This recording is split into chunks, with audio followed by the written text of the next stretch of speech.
jangan sampai pariwisata itu kemudian merusak lingkungan. Oke. Desa wisata pun juga perlu disiapkan kualitas sumber dayanya. Oke. Penggunaan sumber daya itu asasnya adalah keberlanjutannya. Orang lewat titik nol itu sudah ada Oke. atraksi-atraksi sendiri. Ya, sebenarnya ada tempat yang kita malah nggak pengen kunjungi, tapi ternyata wisatawan mancanegara itu banyak di situ.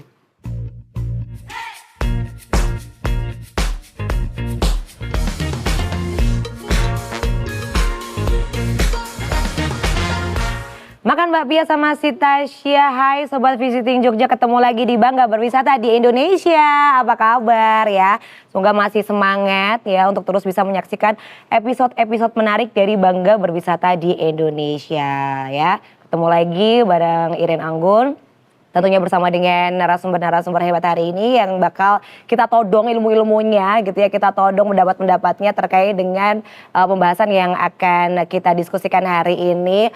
Sebab Visiting Jogja tentunya kali ini kita mau ajak kalian untuk bisa diskusi terkait dengan arah kebijakan pariwisata berkelanjutan. Sebelum kita sapa-sapa dulu tamu-tamu istimewa hari ini, tentunya seperti biasa kita mau sampaikan beberapa pengetahuan yang tentunya sangat penting untuk bisa dipahami bersama bahwa pentingnya peran industri pariwisata bagi perekonomian tentunya mendorong negara untuk terus mengembangkan sektor pariwisata. Nah, karena itu diperlukan sekali kebijakan pembangunan berkelanjutan serta implementasi kebijakan pariwisata berkelanjutan terhadap aspek ekonomi, sosial budaya, dan lingkungan. Sebenarnya ini sudah diatur dalam Undang-Undang Republik Indonesia Nomor 10 Tahun 2009 tentang kepariwisataan yang menyebutkan bahwa penyelenggaraan kepariwisataan di Indonesia berdasarkan azas yang sejalan dengan etos dan prinsip pembangunan kepariwisataan yang berkelanjutan. Spesial di episode kali ini kita akan membahas arah kebijakan pariwisata berkelanjutan khususnya di Yogyakarta. Ini penerapannya sudah sejauh apa ya? Sudah hadir bersama dengan kami Bapak Habudi Dewantoro, anggota Komisi B DPRD Daerah Istimewa Yogyakarta. Pak Budi, selamat datang, sehat? Selamat datang, alhamdulillah. Waduh, kemarin gimana Pak, lebaran kemana aja? Di rumah aja. Macet. Di rumah aja macet sama ya, belum apa-apa belum macet banget Jogja ya. Tapi seneng ya, rame gitu ya. Pak Budi terima kasih sudah hadir. Satu lagi ya, kali ini saya nggak sendiri. Ada lawan cantiknya juga yang sudah hadir. Ibu Anita Ferawati, PLH Kepala Dinas Pariwisata Daerah Istimewa Yogyakarta. Bu Vera, Apa kabar? sehat. Sehat. Gitu ya. Semangat. Semangat gitu. Kalau Bu Vera kemana Bu kemarin waktu lebaran? Kalau Pak Budi di rumah aja, saya di Indonesia aja. Oh di Indonesia. Kayaknya keliling-keliling ya kemarin ya. Ikut takbiran kayaknya Ibu juga ya. Bu Vera terima kasih ya sudah hadir. Dan satu lagi saya yakin juga sudah tidak asing ya. Karena udah kayaknya warawiri mondar-mandir terus di podcast Bangga Berwisata di Indonesia. Ini Pak Bobi Ardianto Setio Aji. Waduh, beliau merupakan Ketua DPD Gabungan Industri Pariwisata Indonesia. Cukup panjang ya. Pak Ini Bobi. terpilih lagi, jadi harus kasih selamat dulu sama. Selamat kepilih lagi. Berarti udah berapa periode Pak? Ini periode kedua. Di periode kedua. Ya. Selamat ya, semoga Makasih terus banyak. semangat dan amanah tentunya ya. Pak Bobi sehat ya? Alhamdulillah sehat. Alhamdulillah sehat. Kesibukannya apa setelah lebaran? Iya, Olahraga kalau mungkin kemarin kan ketupat opor gitu ya. kan. Kesibukannya setelah lebaran kita musda kemarin tuh. Ya. Udah mulai aktif banget ya. Iya, Oke. pasti. Pak Bobi terima kasih ya. Langsung aja mungkin kita mau ke Bu Vera terlebih dahulu. Bu Vera tadi kan kita juga sudah menyampaikan bahwa sebenarnya sudah ada undang-undang yang mengatur terkait dengan pariwisata berkelanjutan. Nah mungkin dari pariwisata berkelanjutan ini bisa dijelaskan secara lebih sederhana dan background dari adanya peraturan tersebut ini apa sih Bu? Monggo.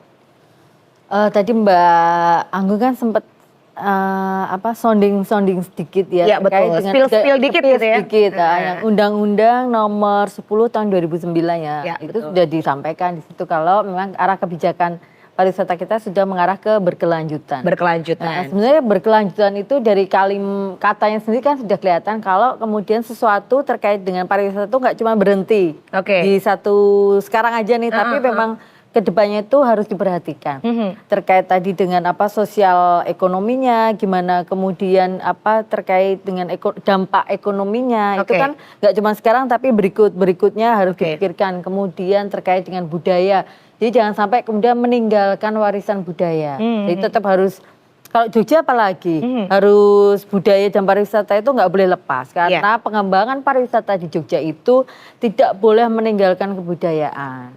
Seperti itu jelas-jelas itu perintah dari Pak Gubernur seperti itu. Kemudian tadi berkelanjutan untuk lingkungan jelas karena jangan sampai pariwisata itu kemudian merusak lingkungan. Seperti itu. Kemudian satu lagi sebenarnya terkait dengan ekosistemnya. Jadi lebih ke industri pariwisatanya. Gimana kemudian terkait dengan pariwisata itu bisa mensejahterakan semua stakeholder terkait.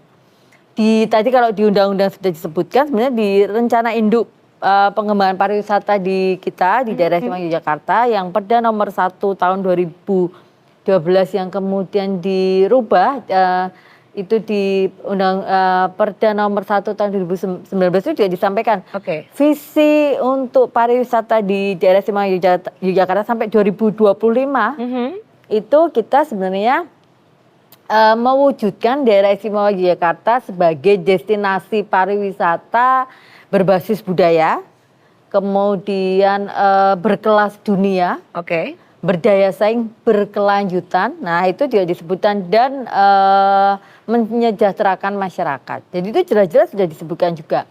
Semua aspek pariwisata itu memang harus memperhatikan keberlanjutannya. Seperti itu. Jadi kenapa sebenarnya harus berkelanjutan ya karena itu biar seimbang juga segala sesuatu. Nggak cuman kemudian kita nikmati sekarang tapi kedepannya itu akan terus dinikmati oleh mungkin penerus-penerus kita. Seperti itu. Jadi secara gampangnya bahwa berkelanjutan ini adalah tidak hanya memikirkan terkait dengan kesejahteraan sekarang, tapi juga kesejahteraan yang akan datang ini juga dipikirkan begitu ya Bu ya. Menarik. Jadi sekarang ini udah nggak zaman lagi banyak turis yang datang, banyak wisatawan yang datang, tapi bagaimana caranya wisatawan yang berkualitas dan berkelanjutan itu tadi begitu ya. Menarik sekali. Nah mungkin saya mau ke Pak Budi terlebih dahulu terkait dengan arah kebijakan dari pariwisata berkelanjutan. Melihat daerah istimewa Yogyakarta, apakah semuanya sudah bisa menerapkan yang namanya pariwisata berkelanjutan? Kalau menurut Bapak seperti apa?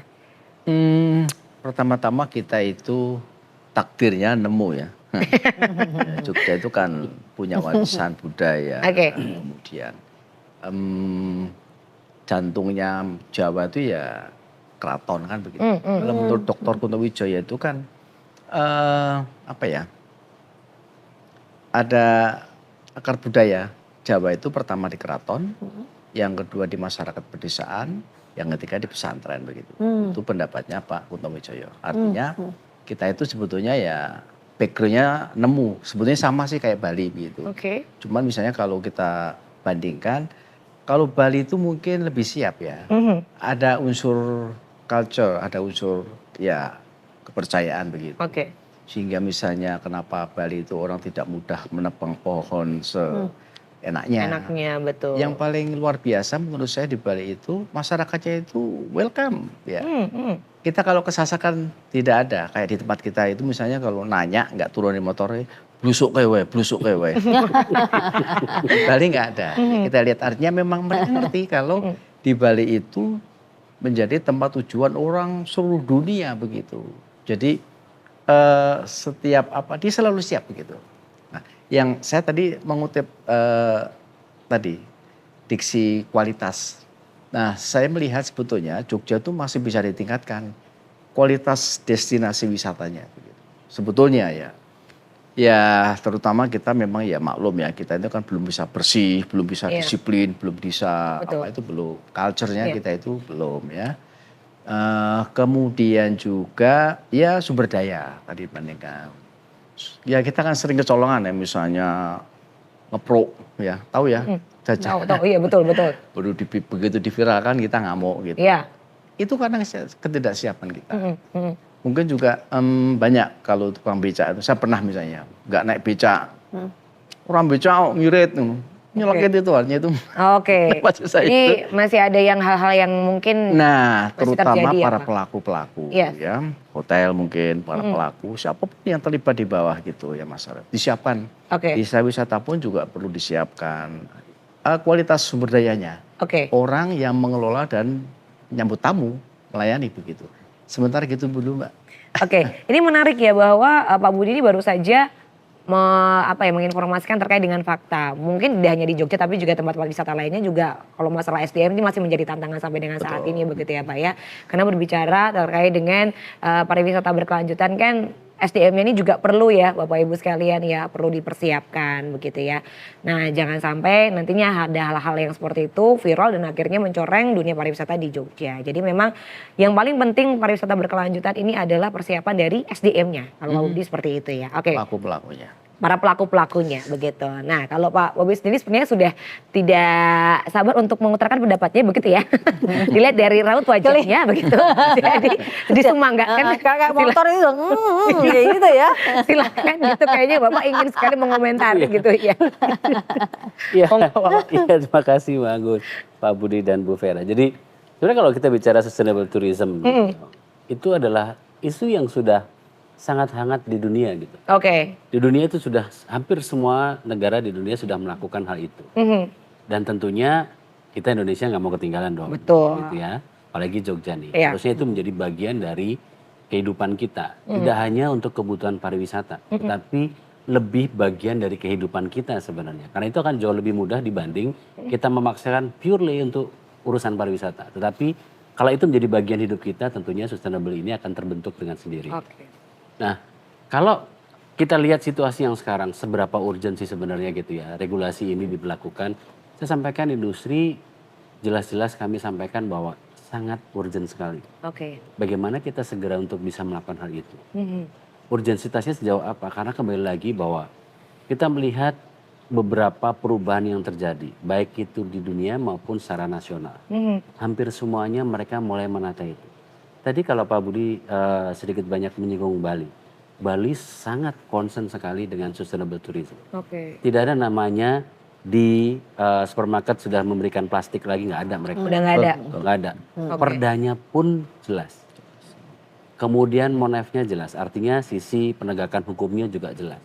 Sehingga mereka juga melakukannya menjadi bagian dari kehidupan mereka. Bagaimana sih konservasi gitu ya? Mereka sudah mulai hitung. Bagaimana mereka hutan punya, kemudian konservasinya sejauh apa. Kemudian kalau ada investasi misalnya, investasi yang masuk, sejauh mana investasi itu tidak merusak lingkungan, mereka sudah hitung. Beberapa waktu yang lalu kami hadir di salah satu summit meeting di Bali tentang sustainable tourism. Ada salah satu contoh resort, namanya Six Sense. Itu ada di atas karang. Mereka mendirikannya di atas batu karang di Uluwatu. Itu dia bisa menghitung gitu bagaimana konservasi yang dia lakukan dari pendirian itu, dan mereka benar-benar menghitung sisi sustainable-nya baik dari sisi udara, air, cahaya, semuanya dia bisa hitung. Dan itu menjadi salah satu contoh. Nah ini yang perlu kita contohkan ke depan gitu ya, bagaimana Jogja juga mulai harus ini, karena kembali lagi Bali dan Jogja itu sama-sama sempit sebenarnya. Iya, area kita nggak luas, ya Pak. Gitu ya, area kita nggak luas. Kalau kita nggak tata dengan regulasi yang benar, recovery-nya yang sulit. Padahal kita sepakat bahwa pariwisata ini wajib dinikmati untuk anak cucu kita gitu. Nah ini, dan kembali lagi bahwa pariwisata adalah salah satu engine ekonominya Jogja yang wajib dijaga sustainability-nya. Bagaimana kita bisa berbisnis 5, 10, 15, 20 tahun yang akan datang. Pada saat kita nggak preparation dari sekarang. Betul. Nah tentunya ini bagaimana regulasi mengenai sustainable tourism itu kita benar-benar concern di situ. Karena sampai hari ini kami melihat bicara sustainable ini tidak bisa dikerjakan oleh teman-teman dinas pariwisata sendiri.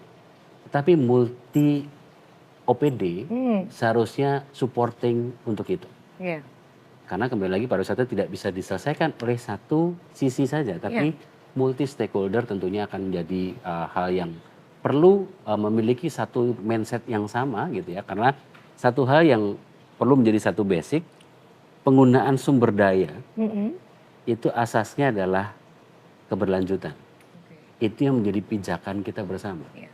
Apapun, di industri apapun, di dunia apapun, penggunaan sumber daya adalah asasnya berkelanjutan. Betul. Dan harus bisa dinikmati oleh generasi selanjutnya. Saya pikir kalau itu menjadi mindset, tentunya sustainable tourism ini tidak menjadi satu barang langka, tetapi satu hal yang memang harus kita kerjakan bersama. Oke, menarik ya Pak ya. Ternyata memang kalau kita ngomongin berkelanjutan itu tidak hanya soal energi aja ya, tapi pariwisata juga sangat penting untuk berbicara terkait dengan keberlanjutan itu tadi. Ketika Bapak tadi membahas terkait dengan plastik, gitu ya, plastik ini menarik ya, bahwa ternyata di Bali sudah ada peraturan bahwa sudah tidak ada plastik gitu. Saya tuh pernah ada cerita nih Pak, kadang kan ada ya beberapa daerah yang memang sudah menerapkan bahwa sudah tidak ada plastik mau dimanapun gitu. Sudah belanja banyak, saya lupa bahwa daerah tersebut ini nggak ada plastik gitu. Jadi saya akhirnya kayak ternyata juga memang SDM-nya mungkin juga belum siap ya. Saya masih nanyain, Mbak ada plastik? Bu maaf di sini sudah nggak ada plastik. Saya akhirnya gotong tuh. Betul bolak-balik ke mobil gitu. Ini menarik ya Pak ya. Jadi bahwa keberlanjutan ini kalau misalnya sudah diterapkan sebagai mindset ini, betul ya, ini akan menjadi efek yang luar biasa begitu ya, apalagi di dunia pariwisata. Setuju. Terima kasih Pak Bobi. Mungkin kita juga mau ke Bu Vera. Ini kan Yogyakarta kalau kita ngomongin destinasi wisata kan banyak sekali. Ya berbasis alam, wah nggak kehitung berapa jumlahnya begitu ya Bu ya. Nah tentunya dengan adanya ini kan ada sisi positif dan negatifnya. Melihat hal ini seperti apa Bu? Karena kalau ngomongin keberlanjutan kan pasti juga tidak lepas dari yang namanya lingkungan. Nah ini seperti apa ini Bu? Ya Jogja itu sebenarnya luar biasa. Kita punya hampir 300-an destinasi wisata. Sebenarnya kalau kita boleh berbangga, orang luar dari Yogyakarta itu Jogja memang terkenal banget. Kalau Jogja itu sudah luar biasa dengan pariwisatanya, seperti itu. Nah, terkait dengan tadi keberlanjutan kemudian dengan lingkungan dan sebagainya itu sebenarnya kita coba untuk kita mengkomunikasikan ketika pembuatan suatu destinasi itu harus memperhatikan itu. Betul.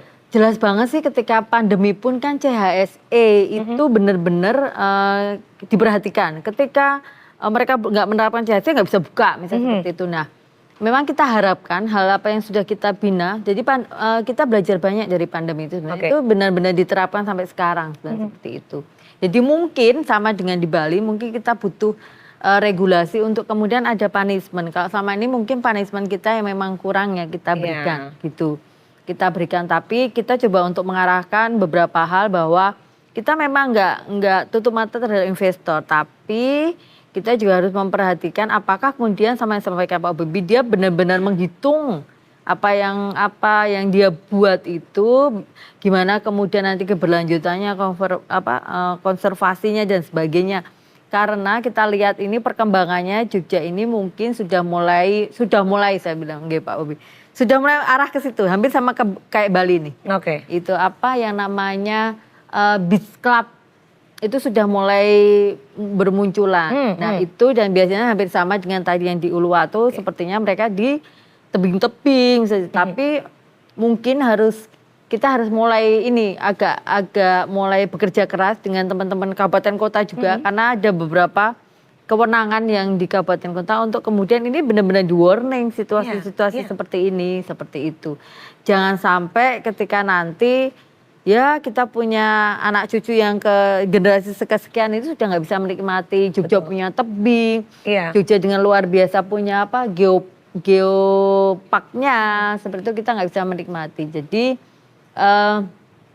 memang ini PR kita bersama, semua stakeholder yang tadi disebutkan Pak Bobi, mungkin gak cuma kami eksekutif, kemudian ada legislatif, kemudian pelaku pariwisata semua untuk kemudian sama-sama. Jadi gak cuma kemudian memikirkan uang, tapi kemudian memikirkan banyak hal. Karena ketika uangnya hanya berhenti sekarang ya Pak Bobi, kedepannya mungkin anaknya jadi gak bisa menikmati, seperti itu. Jadi ya ini harus ini. Mungkin PR kami ketika kami harus bikin aturan yang memang mengharuskan, mewajibkan. Itu kayaknya yang penting sekali harus kita lakukan. Kalau nggak ada sesuatu yang nggak mengharuskan ya sama seperti nanggung kesannya. Iya, kayaknya nanggung. Kayak tadi tas plastik. Gitu. Ternyata disediain tapi berbayar. Sama aja. Karena tetap milih bakal bayar gitu kan. Betul. Beranya 200 nggak apa-apa. Betul. Nggak selesai-selesai. Gitu. Kalau dipaksa. Itu ya memang nanti orang akan terbiasa karena sekarang saya sudah mulai di mobil saya ada, sekarang gitu. Di tas kita saya sudah, karena kalau perempuan sekarang banyak tas yang kecil-kecil gitu ya Bu ya, yang bisa dilipat. Ya betul, kita sudah mulai. Sebenarnya ini juga yang saya juga akan mulai kembali lagi. Waktu pandemi kita nggak mungkin loh, nggak banyak loh snack dengan dos, kemudian dengan botol-botol kita bawa sendiri. Saya ingat waktu itu harus isi sendiri dan sebagainya. Iya. Nah itu sebenarnya mungkin kita harus mulai lagi. Nggak tahu ini kok udah lama kemudian kebijakan itu hilang. Dulu itu kalau rapat itu harus bawa tumbler. Ini saya harus bawa tumbler. Kemudian snack itu sudah berpiring. Iya. Tapi sekarang kok kembali lagi ya? Sekarang kembali lagi pakai styrofoam, pakai dus gitu ya Bu ya. Iya, dan itu memang kalau di tempat-tempat beberapa tempat wisata sih sebenarnya terkait pengelolaan limbah sampah itu sudah beberapa dilakukan. Sudah beberapa dilakukan. Jadi seperti Ukir Sari, limbah batiknya itu masih bisa dikonsumsi ya Pak airnya. Air yang itu tuh limbahnya masih bisa dipakai. Iya, bisa dikonsumsi lagi. Nah, seperti itu kita dorong untuk semua destinasi ya yang memang mereka punya limbah yang memang harus diolah itu benar-benar diolah sendiri seperti itu. Baik. Jadi memang Jogja ini pariwisatanya luar biasa ya. Bahkan setiap bulan mungkin ada aja tempat wisata-wisata yang baru. Betul. Oleh karena itu, saya mau nyambung. Oleh karena itu Mbak, Jogja itu perlu pikiran besar begitu. Jadi nyun saya Mbak ya. Otak para pengelola wisata itu harus lebih besar daripada di tempat-tempat lain. Jadi survei sekarang itu kan Jogja nomor 1 ya soal destinasi kunjungan, mengalahkan Bali, sekolah juga dan sebagainya. Ya pengelola dalam hal ini itu pemerintah Mbak ya. Jadi leadership. Kita memang harus punya pikiran besar, harus berani. Nah berani dan harus kalau nggak berani juga repot. Mindsetnya perlu kita siapkan. Saya punya contoh begini Mbak. Waktu saya mengundang BUMD Jogja itu, saya kan mempersoalkan itu kenapa Kaliurang tuh sudah 30 tahun terpuruk begitu loh. Yang Taman Kaliurang kalau yang di atas apa Mbak? Tlogo Putri. Itu gimana itu Tlogo Putri kok nganggur terus? Oh itu nggak bisa Pak dijawabnya. Itu nggak bisa karena tebing bla bla bla bla. Bu, kalau yang menjawab Ibu ya begitu. Tapi kan ada teknologi saya bilang.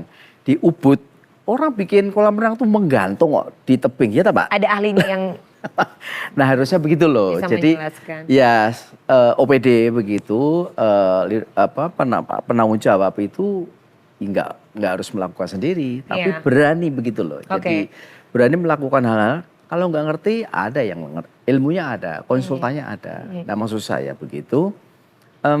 Saya itu sampai sekarang masih sangat berharap bahwa pengelolaan pariwisata di Jogja itu perlu ditangani oleh dada besar, kepala besar dengan ide yang berani dan misalnya kayak stasiun misalnya. Stasiun itu sebenarnya sangat potensi untuk menampilkan grup-grup kesenian. Yang dibutuhkan itu begitu. Banyak orang sekarang juga mempersoalkan event tahunan itu apa? FKY. FKY kan sekarang kan ya lama-lama decline gitu. Dulu FKY itu orang seneng. Kita kan ditungguin. Nah, nggak gini Mbak. Jadi misalnya orang lewat titik 0 itu sudah ada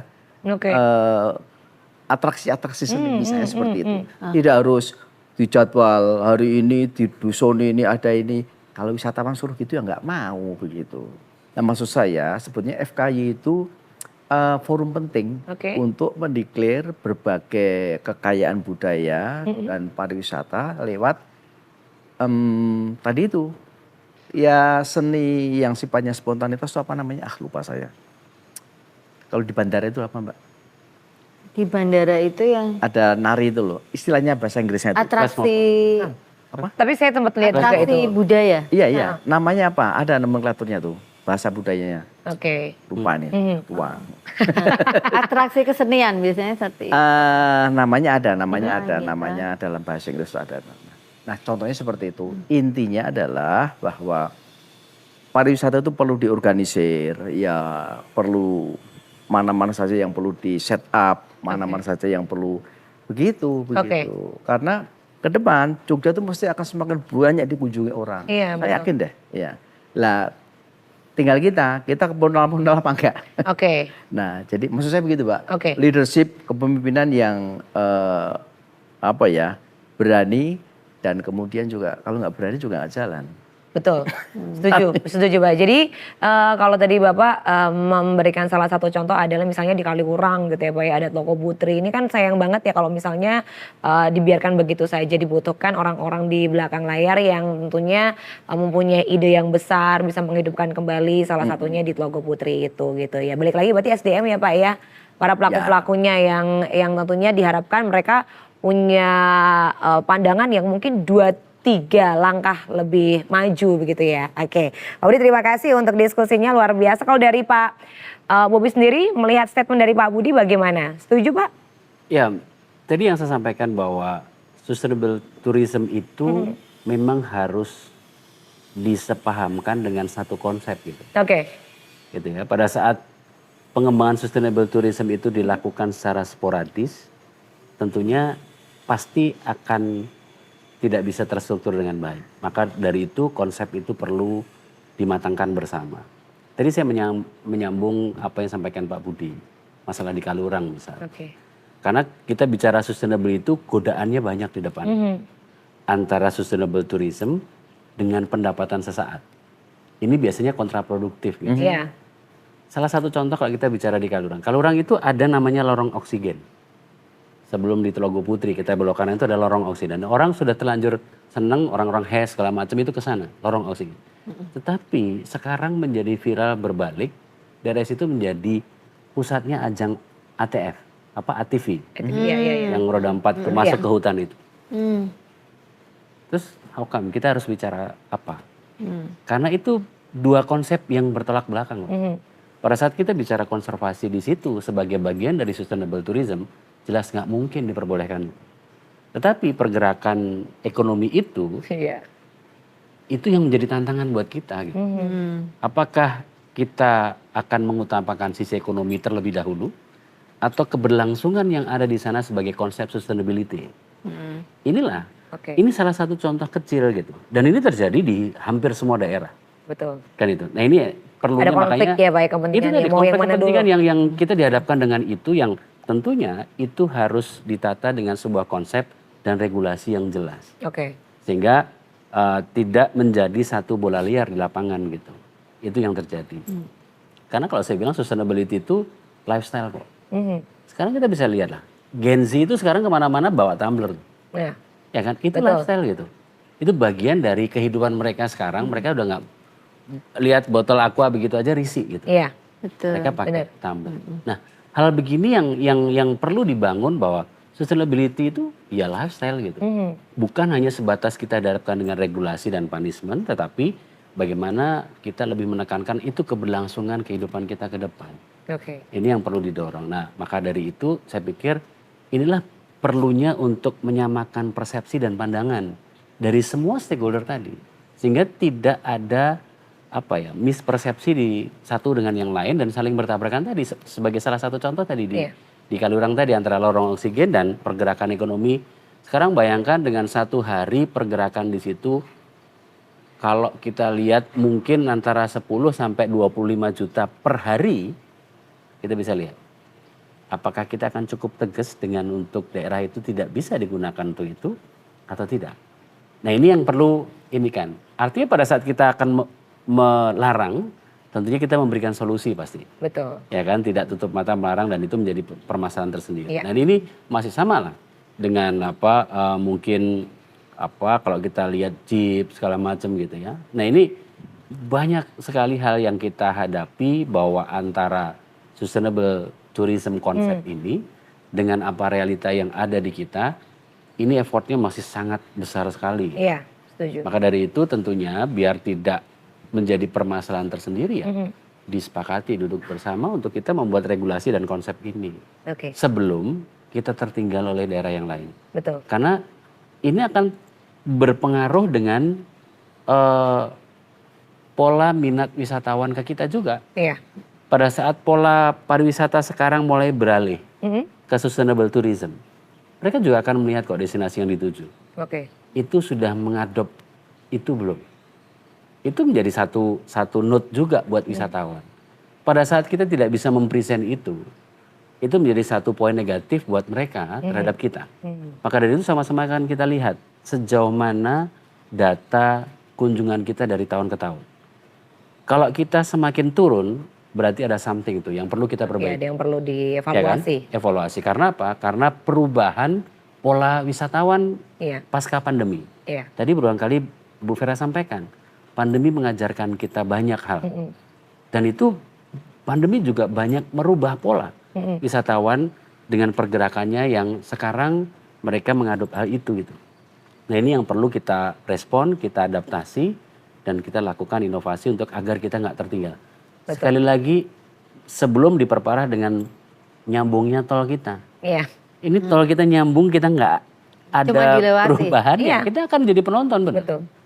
Apakah kita akan nunggu menjadi penonton baru kita akan berubah? Ini atau kritik buat kita semua stakeholder pariwisata kita. Sejauh mana kita berpikir buat anak cucu kita. Betul sekali. Kalau saya tadi mungkin kalau harapan saya bukan sekedar lifestyle Oke. lifestyle Mas Bobi, tapi world view, framework itu kan lebih dalam ya. Iya. Kalau lifestyle itu ya tren nanti kan berubah-ubah. Hingga ini soal maksud saya soal penanaman nilai itu Oke. eh, Diharapkan harusnya lebih mendalam dalam lagi. gitu. Ya tol itu sudah banyak memakan korban ya. Nanti perlu dipikirkan khusus tuh Mas Bobi. Oke, agar Betul, tetap betul. sustain, agar tetap ini ya survive. Tapi tetap Jogja masih tetap destinasi wisata penting sekarang ini. Iya. Artinya kita punya potensi, punya modal. Tinggal bagaimana mengkonekkan itu. Tapi selalu mesti harus ada kompromi dialog. Ya. Kayak hutan kota Bandung. Itu mereka membuat jalan di atas tanah. Artinya kalau orang ke hutan itu tidak menginjak tanah. Nah ini contoh kecerdikan Ridwan Kamil begitu. Dan itu dicontoh oleh hutan pinus. Ya. Oh ya. Sekarang orang nggak bisa nginjak tanah, pakai tanah. Itu contoh-contoh maksud saya ada kompromi antara orang ke hutan, ya ujung rusak gitu. Iya, betul. Ini kalau ngomongin pariwisata itu juga ternyata banyak sekali hal-hal sisi-sisi lain gitu ya Pak ya. Dari tadi saya mendengarkan penjelasan dari Pak Bobi itu real banget tuh di lapangan. Bagaimana orang-orang nih mau yang mana dulu, sustain dulu atau secara ekonomi dulu. Ya. Kita bisa lihat ya yang mana dulu pastinya ya kan. Tentunya memang perlu duduk bareng, mempersamakan persepsi begitu. Dan kita juga harus pintar-pintar untuk melihat ini wisatawan nih sekarang udah mulai pinter nih gitu ya kan. Udah bisa memilih mana kira-kira destinasi wisata yang memang mereka sudah menerapkan sustainability gitu kan. Mana yang belum gitu ya. Keren loh Pak Bobi. Dari tadi saya sampai ngolong-ngolong gitu loh. Oh iya Satu bener ya. fenomena yang sedikit saya tambahkan. Sekarang banyak, ini dari sisi akomodasi lah. Oke. Bagaimana market sekarang mulai cenderung melihat konsepnya Bobo Box. Udah pernah ada yang cobain Bobo Box? Bobo box seperti? Bobo Box itu ya kan? Yang konsep nginep hotel dia, yang dia hanya satu sinergi petak dengan gitu, betul. dengan alam langsung tuh. Ya, Kan ya. itu trennya tinggi dan itu harganya nggak murah. Tapi okupansinya sangat tinggi. Sebenarnya dari fenomena itu kita bisa lihat bersama bahwa oh ya pengunjung wisatawan itu sudah mulai punya mindset seperti itu. Bagaimana sih orang itu tinggal ramah lingkungan? Dia bisa bersahabat dengan lingkungan, gitu ya. Makanya konsep Bobo Box itu sekarang hampir semua investor mau bergandengan dengan itu. Oke, karena peminatnya trennya naik juga sekali. naik ya peminatnya. Itu saya yakin bahwa itu akan diikuti dengan tren destinasi yang lain juga akan begitu. Bagaimana sekarang mulai menghitung carrying capacity gitu ya. Mulai menata sehingga bukan jumlah orang lagi yang akan dihitung. Tetapi bagaimana experience kita bisa berbagi dan spending yang akan ditinggal. Tentunya itu menjadi priority gitu.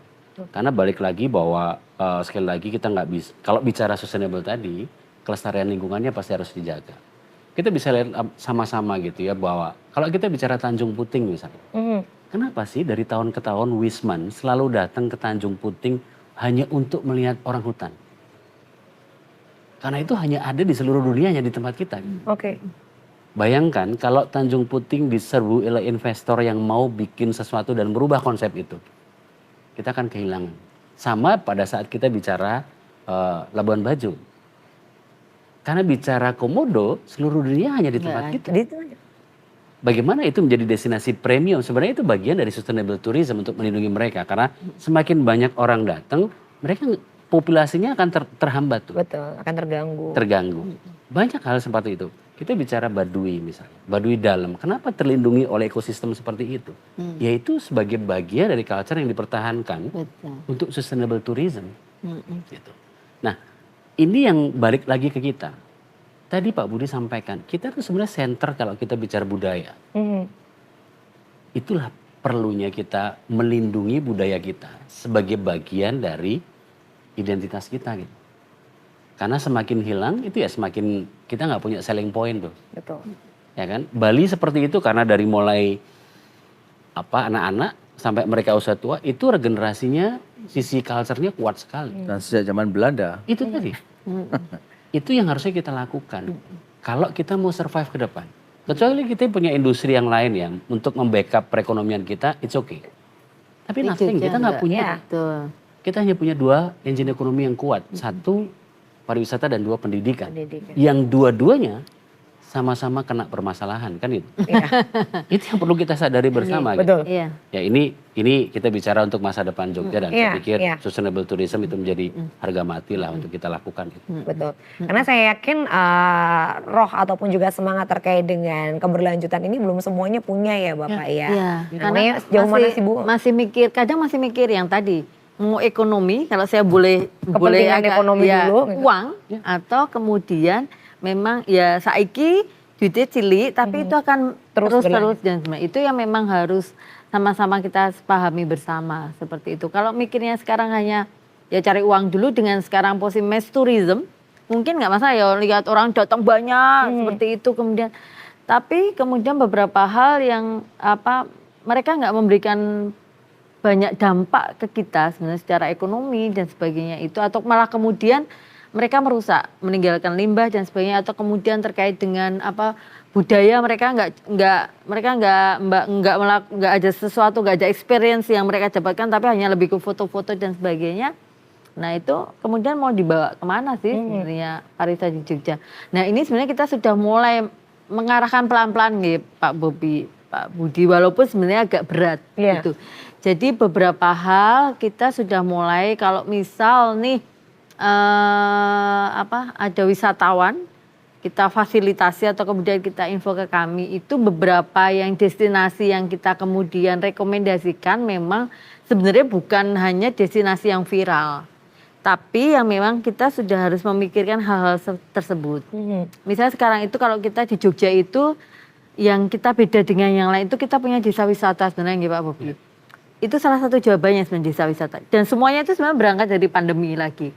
Semua berangkat dari pandemi. Jadi desa wisata itu memang berkembang ketika di pandemi. Karena tadi benar sama Pak Bobi terkait dengan carrying capacity misal. Waktu pandemi kita harus ukur banget kan waktu itu. Berapa, kita harus memperhatikan nggak cuman kemudian misalnya hutan.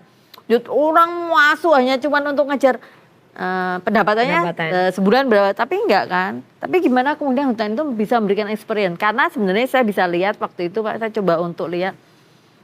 Orang bisa kemudian baca, ada fasilitas membaca di situ. Jadi bisa berjam-jam. Tapi orang kita memang belum. Nah mungkin nanti promosi yang kami lakukan pun itu tugas kami kemudian untuk menampilkan sisi-sisi seperti itu.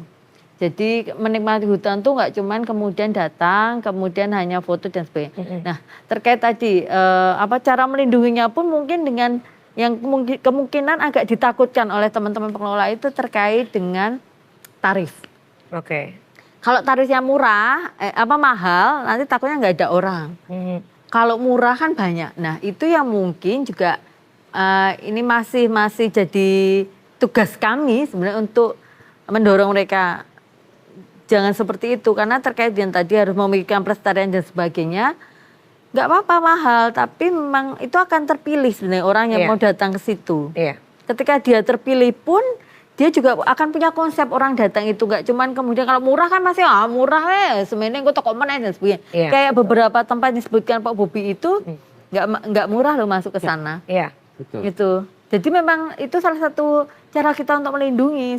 Itu sudah kita berkali-kali kita sampaikan. Cuma memang butuh waktu, butuh ada proses lah seperti itu. Ya mungkin sedikit menambahkan Bu Vera. Jadi memang ini perlunya kita mulai mengedukasi market gitu. Bahwa value for money itu market juga lama-lama akan teredukasi dengan itu. Iya. Tadi yang saya sampaikan salah satu contoh di Uluwatu tadi, namanya Six Sense itu paling murah harganya 10 juta tuh per night. Tuh. Tapi Paling murah ya? reservasinya waiting list. Iya. Bayangkan, karena konsep yang jelas mereka tentang sustainable itu yang market menghargai gitu. Betul. Sehingga value sebesar itu pun ya orang mau datang ada juga masih waiting list gitu. Iya. Padahal bayarnya juga nggak murah ya. Nah, 10 juta. Nah, cuman kan ada itu. experience yang mereka Betul. dapatkan. Yes. Itu yang didapat. Didapat. Kemudian yang kedua, memang ya semua itu mesti concern ke market share-nya gitu. Gak bisa satu destinasi akan diminati oleh multi Iya. market gitu. Iya. Tetapi inilah perlunya kita dorong ke teman-teman di stakeholder, pengelola destinasi dan sebagainya bahwa mulai mengenali potensinya Oke. dan market share-nya. Sebenarnya potensiku ini apa dan market yang mau potensiku ini mana. Sehingga juga akan dikembangkan sesuai dengan itu. Betul. Sehingga nggak bisa kita menjadi all market begitu. Iya. Saya pikir itu nggak bisa. Iya. Nah, ini yang perlu kita dorong ke teman-teman untuk Sekarang tuh banyaknya Itu mereka betul. pikir ya all market. Padahal sebenarnya Nggak bisa. itu bisa untuk segmented kalau saya lihat kayak gitu. Iya. Orang saya aja sebenarnya kembali lagi ke pandemi. Sudah belajar untuk memilih sebenarnya. Kalau sudah banyak orang dan itu saya sudah nggak nyaman sebenarnya. Cari yang lain deh gitu Ya, ya. dan mungkin nggak cuma saya. Ya. Nah, tapi banyak. Tadi sampai orang 10 juta aja mau. Dan waiting list lagi ya. Dan kan, Bu? waiting list seperti itu. Padahal di Jogja itu potensi untuk itu banyak ya Pak. Sebenarnya seperti Nah. itu. Ini kan jadi Makanya kita harus menyusun konsep secara komprehensif itu. Iya. Satu, Jogja itu menjadi destinasi. Tapi kan ada klasemen Pak ya. Iya. Klasemen, betul. Saya masih melihat ke depan Jogja itu masih akan banyak mass tourism. Sing toko cah-cah SD rombongan. Itu nggak bisa ditolak dong. Ya, itu tetap harus. Tetap, iya. Jadi ukurannya beda-beda. Iya. Setiap lokasi itu katakanlah fokusnya apa, terus juga perangkatnya itu kira-kira juga siap. Jadi beda-beda. Iya. Ya, jadi konsep itu menyeluruh begitu based on data. Betul. Ini memang sekali lagi memang pengambil kebijakan itu memang harus bekerja sama dengan perguruan tinggi begitu. Kalau di negara-negara maju itu kan keputusan apapun selalu based on data, hasil riset itu. Lah mungkin kita ini ya kita dekat UGM, dekat macam-macam, tapi menurut saya kurang intens ya. Oke. Ya pernah kerjasama kepala daerah dulu, nanti yang lain nggak melanjutkan, ya juga repot. Memang ya harus begitu Pak Bobi. Jadi gimana ya? Kita itu didatangi orang banyak, maunya macam-macam. Dan kita juga nggak apa-apa kalau menyediakan macam-macam, tapi tetap harus ada diskusi, ada ya berbagai macam segmen, market share dan sebagainya begitu ya kira. Oke. Jadi memang yang datang banyak, Ya. destinasinya juga banyak, treatmentnya juga harus berbeda-beda. Nah, Berarti memang ada diskusi baru begitu ya Pak ya, begitu ya Bu juga ya, untuk bisa mengelompokkan ini mana sih Nah, ya kan? pengembangannya.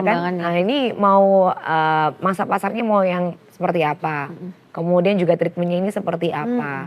Nah apalagi nanti tantangannya bertambah ketika ada pembangunan jalan tol yang akan selesai begitu ya. Jangan sampai akhirnya kita telat untuk menyadari gitu ya Pak ya. Dan akhirnya kita jadi penonton aja kayak tadi Pak Bobi sampaikan gitu. Nah ini kan tentunya tantangan besar ya Bu ya. Karena sekali lagi kepentingannya kan masing-masing nih. Ini bagaimana nih Bu untuk bisa menyamakan persepsi bahwa iya namanya wisata sekarang berkelanjutan. Nggak hanya sekali banyak udah gitu. Sebenarnya beberapa forum kita sudah gunakan ya. Cuman ya memang itu karena kan mengubah perilaku itu tidak segampang kemudian membalikkan telapak tangan. Prosesnya kan panjang Ya, sekali. kita memang butuh, cuman kita harus tetap mulai apapun bagaimanapun sulitnya kalau saya seperti itu. Karena sekarang saya aja baru ketika di Dinas Pariwisata baru tahu ketika sebenarnya ada tempat yang kita malah nggak pengen kunjungi tapi ternyata wisatawan mancanegara itu banyak di situ. Kita ngapain orang ke sini? Nah, hal-hal seperti itu yang sebenarnya mungkin sekarang coba kita memang mulai kita petakan. Kemudian mana yang memang perlu untuk konsentrasi. Nah, mungkin di Riparda berikutnya itu yang memang kita kemudian akan lebih jelas. itu karena kaitannya kemudian dengan kabupaten kota yang punya kewenangan untuk wilayah. Itu harus inline. Jadi mungkin nggak semua ya Pak. Kita punya misal 5 tahun yang kemudian ini mau daerah mana, mau tempat mana dulu yang kemudian jadi konsentrasi. Jadi tadi kalau misal orang datang ke Jogja itu sudah banyak, tapi sekarang ini gimana ketika orang datang itu memberikan dampak ekonomi. Kita coba mulai hitung nih, kemudian uang yang dia keluarkan. Sebenarnya lebih penting seperti itu. Jadi enggak yang kemudian koe sentok koe seperti itu.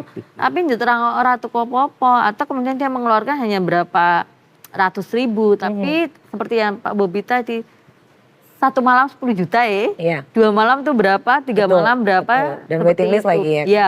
Tapi bukan berarti kemudian kalau quality tourism yang sustainable tourism itu hanya orang kalangan tertentu, bukan.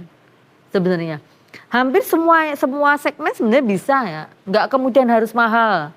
Tapi ketika orang mungkin di tempat yang mungkin nggak mahal tapi dia lebih lama gitu, misal biasanya cuma 1 jam atau 2 jam hanya makan snack, dia bisa agak lama, dia bisa makan makanan besar dan sebagainya, seperti itu kan akan berbeda. Betul, spendingnya akan berbeda. Jadi jangan ini mikirnya mesti sing awal tinggal wisatawan, enggak, karena ada segmen-segmennya sendiri nih Pak. Tapi kita harus pikirkan ketika yaitu jangan kemudian wong akeh dipikir datang seperti itu, tapi kemudian kurang memberikan dampak. PR-nya cukup menantang ya Bu ya. Menantang sekali karena sebenarnya potensinya sangat banyak, betul. Gitu, Pak. Ya. Tapi kita pasti kurangin. Saya setuju tadi apa yang disampaikan Pak Budi sebenarnya, bahwa semua kembali ke data. Kita nggak bisa, makanya kenapa sekarang ada artificial intelligence gitu. Kita perlu data untuk ke depan seperti apa. Itu penting sekali. Pokok ya Pak, data itu pokok. Karena dari data itu kita tahu sebenarnya kelemahan kita ada di mana sih. Apa yang kita mau perbaiki itu di mana sih. Tetapi kembali ke awareness kita semua gitu ya. Bagaimana data itu kita sikapi dengan perbaikan. Nah, contoh aja lah kalau misalnya kita lihat sekarang nih. Dengan dolar yang sudah 16.300, itu seharusnya sudah ada sign buat kita bersama. Makanya kemarin saya sedikit singgung ke teman-teman stakeholder nih. Ini dolar udah 16.300, teman-teman adem ayem loh. Padahal resikonya besar sekali. Betul. Kita bisa inflasi. Yang kedua, kita akan menghadapi high season tuh Juni, Juli, Agustus, September, Wisma. Tetapi dengan fenomena ini seperti apa? Karena kondisi pariwisata kita tidak lepas oleh pariwisata dunia. Bagaimana kondisi Iran dengan Israel gitu. Nah ini yang perlu kita bicarakan tuh. Sehingga pada saat kita tahu bahwa dengan kondisi seperti ini kemungkinannya akan terjadi seperti apa, sehingga switching bisnis plan kita bisa kita lakukan. Dengan begini kita harus pindah ke plan B nih. Harus begini kita pindah ke plan C nih. Karena sekali lagi saya sampaikan bahwa pariwisata itu dinamis. Hari ini kita bisa bicara begini, 2 bulan lagi berbeda, terjadi gitu. Karena dengan kemajuan teknologi. Betul. Maka dari itu awareness kita yang perlu kita bangun. Kita nggak bisa lagi dengan pola dulu, loyalty wisatawan terhadap Jogja is nothing. Gitu. Itu yang perlu kita rubah konsepnya, bahwa kita harus selalu update, kita harus selalu adaptif, sehingga kita bisa lakukan inovasi. Gitu. Sehingga kita nggak akan tertinggal dengan daerah lain.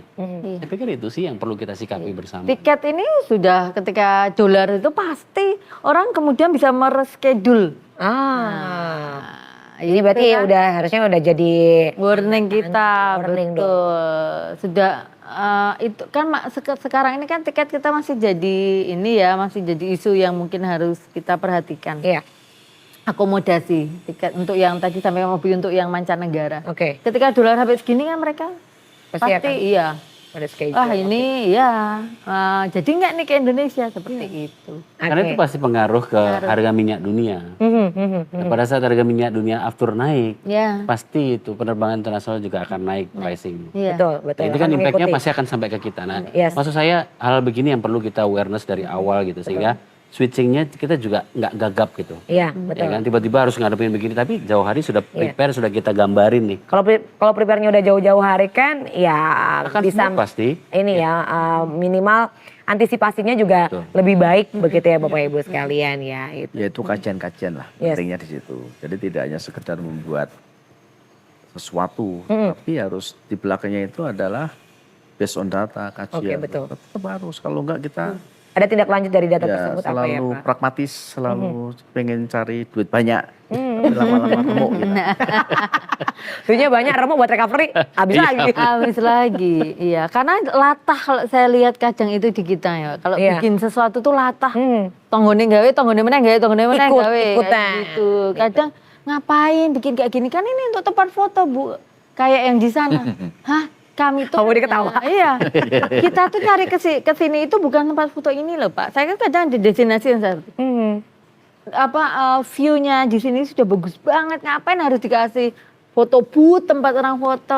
Ngapain? Kalau misal orang butuh foto. Nah, itu kan sebenarnya ya itu tadi Bu ya. Latah ya. Yang ini bikin apa terus akhirnya ikut-ikutan. Bikin apa dan viral. Bikin apa dan rame akhirnya ikut-ikutan bikin gitu. Itu sebenarnya yang buat ya para industrialis. Ya betul. Itu kami akui, artinya begini. Makanya inilah perlunya edukasi buat semua stakeholder, termasuk industrinya. Gitu ya. Karena salah satu contoh begini aja lah. Ada satu hal yang kita miliki yang hanya ada 2 di dunia, hanya kita dan Meksiko yang punya. Bumuk pasir. Bumuk pasir, oke. Tapi kita nggak pernah tuh awareness ngerawat itu. Iya. Bayangkan coba. Nah itu makanya hal begini, ini termasuk industrinya berperan nih. Dalam artian sisi negatif itu. Makanya itulah perlunya penegakan regulasi. Karena kembali industri itu user.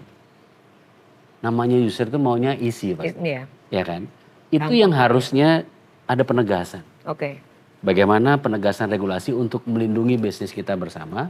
Dan Kurang tegas Pak berarti Pak sekarang Pak atau gimana? Kurang tegas. Kurang tegas. Iya, karena kembali lagi kan pada saat regulasi itu masih bisa dipermaklumkan. Iya. Oh industri itu kan maunya kenyamanan gitu Iya. ya. Kadang-kadang karena itu industri yang tidak teredukasi dengan baik. Maka dari itu memang perlunya 2 sisi. Bagaimana edukasi buat industri dan masyarakat yang baik. Kemudian juga penegakan regulasi sehingga kami bisa awareness untuk melakukan itu. Oke. Itu yang terpenting. Karena kita bisa lihat ke negara tetangga kita lah. Enggak di Malaysia, enggak di Singapura, at least Thailand. Mereka semuanya melakukan itu bukan atas kesadaran awalnya. Tetapi atas dasar regulasi yang straight. Oke. Mereka bisa melakukan menjadi bagian kehidupan. Dalam tanda kutip gitu ya, dipaksa. Dan mereka bisa menjadi kepanjangan tangan pemerintah. Pada saat itu sudah menjadi kebiasaan hidup mereka. Betul. Karena saya mengalami sendiri pada saat saya membuang sampah tidak pada tempatnya di Singapura, warga Singapura tuh bisa negur saya. Iya. Bukan pemerintahnya yang menegur, warganya. Warganya. Kamu kena denda loh nanti. Ya. Oke. Sudah jadi habit ya. Itu tadi. Mentality. Ya, itu yang harapannya kita bisa bangun sampai ke arah sana gitu. Sehingga kita nggak complicated lagi dengan sampah di Jogja gitu ya, tapi semuanya buat kenyamanan kita. Belum bisa diselesaikan dengan maksimal juga ya. Iya. Karena masalah sampah ini juga termasuk dalam bagian sustainable tourism juga. Pasti gitu ya, keberlangsungan lingkungan gitu. Karena memang sekali lagi ya kalau masyarakatnya atau peraturannya yang memang belum straight banget, ya masih banyak celah. Ya kayak tadi tas plastik gitu. Betul, udah nggak ada tuh itu ya. Iya, ya sudah. Nama itu jualan.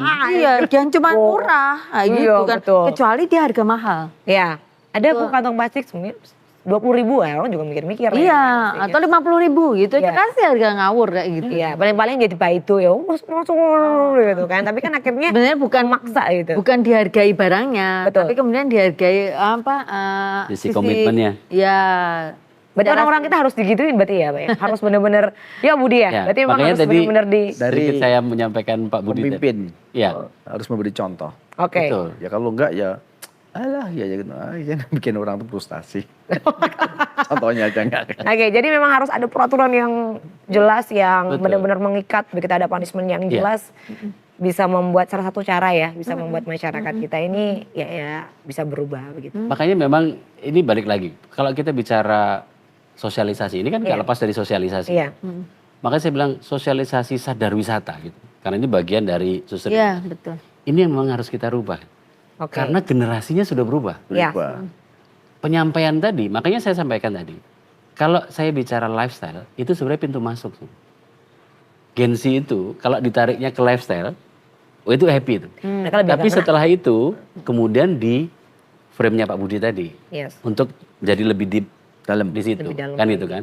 Karena ya itu tadi polanya harus kita rubah. Kalau sosialisasi yang mereka kita kumpulin duduk bareng begitu ya, terus kemudian kita cerita mungkin 5-10 menit habis itu tidur. Tapi interaktif dengan mereka. Betul, dua arah ya. Ya itu tadi lah. Karena ya itulah Gen Z sekarang gitu. Sehingga ini yang juga perlu menjadi satu perubahan juga pada saat bagaimana sih mengajak mereka untuk mau memahami hal ini. Caranya pun juga harus dirubah gitu. Betul. Ya. Kenapa Budi mungkin kayaknya ada sesuatu yang mau disampaikan. Ya, saya barusan nonton video. Apa tuh Pak? Gen Z itu memang pendekatannya beda. Beda dengan dulu Pak ya. Ya, betul. Dulu diceramai enggak. Ada orang bikin video gini, ada seorang kayak rapper itu, ada botol plastik di jalan. Terus dia ditendang itu, masuk ke sampah. Itu menginspirasi banyak orang, gitu Pak ya. Oke, kayak gitu. Ya, jadi caranya beda. Iya. Itu metode ya, metode. Zaman itu kan selalu ya ada berbeda-beda toh. Nah, metodenya juga berbeda, gitu Betul. Pak ya. Jadi saya inget nih Pak, kalau tadi ngomongin sampah, kalau mungkin Bapak dan Ibu pernah melihat perkumpulan anak muda yang namanya Pandawara, Oh ya.